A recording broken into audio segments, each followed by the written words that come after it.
Hello' students, দশম শ্ৰেণীৰ অসমীয়া অধ্যয়নৰ 2 নম্বৰ প্ৰেগাপৰ জিকিৰৰ সকলো কুৱেশ্যন এনচাৰ এইটো ভিডিঅ'তেই পাই যাবা। তো তোমালোকে ভালদৰে শিকি ল'বা।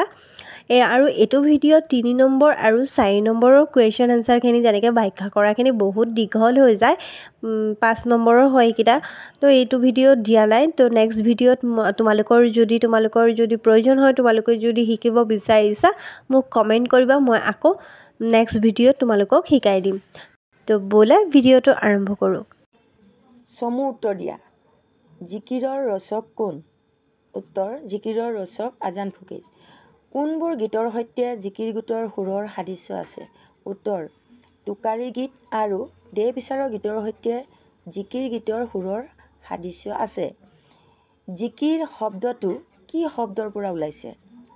উত্তৰ, জিকিৰ শব্দটো জিকৰ শব্দৰ পৰা আহিছে। 2 নম্বৰ, তলৰ শব্দবোৰৰ অৰ্থ লিখা। ৰচুল অৰ্থাৎ দেৱদূত, মুমিন অৰ্থাৎ বিশ্বাসী মুছলমান, ৰহম অৰ্থাৎ দয়া, কুতুব অৰ্থাৎ ধ্ৰুৱ নক্ষত্ৰ, বান্দা অৰ্থাৎ ভৃত্য। সমাৰ্থক শব্দ লিখা।